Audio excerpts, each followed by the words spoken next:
Hello, everyone, and welcome to installment number 2 of the Greedy Peasant Book Club. I'm very happy you're here. As I said in the first video, this is really designed to encourage me to read some excerpts from all these books that I've collected about all these medieval interests and that I just haven't found the time to engage with. I'm not sure exactly how it fits into your life. That nun thinks that I really can't read, but joke's on her, because I can always find time to read when the book is about tassels. Can you see this? This book is called Tassels, the Fanciful Embellishment. I've only read part of it, but it's incredible. I think today we're going to read the back cover, we're going to read the inside of the sleeve jackets, and then there's 2 little intros. And that's kind of overwhelming enough. That's where I had to stop, because you might think that I speak in a heightened way about tassels. There's no match. But let me show you.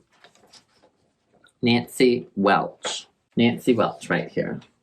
The way she writes about tassels is a real masterclass for all of us. That's no joke. Okay, so we're just going to start with the back. This is like the teaser text to try and get you to buy this book. All right, let's dive in. This says, "At last, an entire book about tassels and how to use them. And why not? Tassels have been used as fanciful adornment in virtually every culture for the past 40 centuries. They are found on ancient tomb paintings of Egypt and mentioned in the writings of Chaucer. They symbolize power among clergy," we've talked about that, "rank in the military, marital status in some locales, and pure enjoyment wherever they dangle. Here for the first time, you'll learn about tassel history and superstition." Oh, I can't wait. "It's a book you will treasure about art made for pleasure." That's so good. Sold. And that is the intention. We're just going to read some excerpts. Certainly don't want to take anything from Nancy or the publisher, so this is just like a teaser for you that'll hopefully encourage you to seek out this book if you would like. Okay, so then we're still on the sleeve jacket. It's so well done. On this left side it says, and you're going to agree, "Once you begin to notice tassels, you'll discover them everywhere." And I've had several people write in and say that was true. "You wore a tassel on graduation day. Maybe hung it on the rear view mirror of your first car.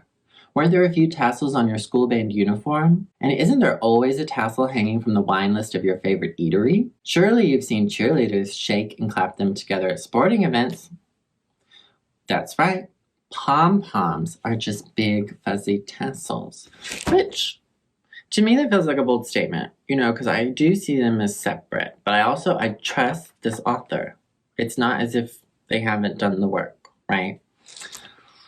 But that's something I still have to wrap my head around. Tassels, the Fanciful Embellishment, is a fascinating journey through the dazzling world of the dangling arts. I love that. Weavers, rug makers, costumers, tapestry makers, and other fiber artists will discover new techniques and designs to adorn their work. Decorators will find both traditional and modern applications for this versatile, yet often overlooked, design element. The respect. Anyone who likes to fiddle with string, okay, raise your hand. Be it macrame, crocheting, or rope work, will find new ideas and inspiration in the colorful world of tassels, the Fanciful Embellishment. Okay, and then here's Nancy, our featured author. I hope you can see her sweater has tassels. I think that's incredible. I know that was a lot of exposition. We're going to finally start the book, but I feel like you can't skip that.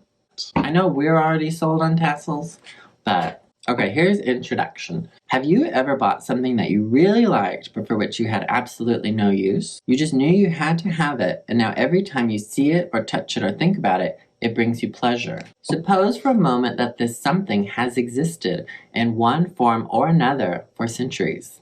Imagine that millions of people from cultures circling the world have enjoyed it, although none of them have had a use for it either. Sound absurd? Could there really be such a thing?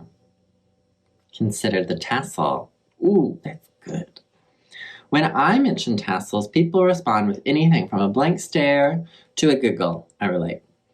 Most will quickly recall a tassel hanging on an old window shade or swinging elsewhere in their memories.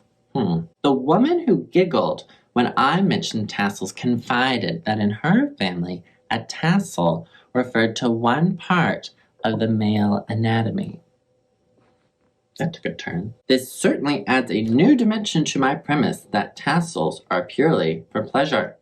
This book has it all. Whatever your ideas about tassels may be, I hope to add to your pleasure through an appreciation of a universal art form that until now has received little recognition.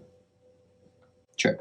Tassels provide a glimpse of the range of human creativity unburdened by the need for function. I love that. Yeah. We are not here to be utilitarian with our tassels. Tassel designers are free to investigate any and all materials and processes. I'd like to share my discoveries and to offer new challenges and opportunities for exploring the wonderful world of tassels. This book is not intended to be the definitive work on tassels. I hope that book will never be written. I hope to write that book. There will always be new techniques to try, new knots and braids, new yarn and materials, and always new people to add a special twist to tassels. Nancy's right. I shouldn't be like that. I hope this book will inspire you to be one of those people. Please keep in touch. I'd love to hear your tassel tales and see your discoveries. The history and scope of this art form has barely been touched. If tassels are the thread that bind us all together, perhaps together we can create the complete tassel story. Let's read that one again. If tassels are the thread that bind us all together, perhaps together we can create the complete tassel story. That's good. Okay, we're going to read one more little section. I'll show you this beautiful photo we have here. Some tassels. All right, this is the world of tassels. How did it all begin? It's hard to imagine that God just said, quote, "Let there be tassels," yet the Bible does make specific reference to their use, a use that continues in many religions today. Or perhaps tassels originated when an early weaver said, quote, "Let there be an end to this mess," end quote, and tied up the loose threads, inventing a technique that simultaneously ended raveling and created the tassel. Whatever their origin, tassels quickly outgrew their function of controlling unruly ends and became a separate artistic form. From the dawn of civilization to the present day, man has added decoration to both the grandest and most humble of his possessions. That's very true. But perhaps no single form of ornament has been as widely used for as many centuries as the tassel. Tassels may hang in a palace or a yurt, be relics, see that? Be relics of antiquity, or brand new decorations. So good. All right, last paragraph. Whatever the material, manner of construction, or ultimate destination, tassels share but one aim: to capture the fancy of those who behold them. That is our mission. Superfluous? Yes. Yet amazingly, they have survived throughout history with no practical function. They exist solely to provide that certain flair, that note of elegance, playfulness, or special significance, that final touch to all they adorn. Okay, here's the last thing we'll read. A tassel is the exclamation point of a textile sentence. Yeah. Okay.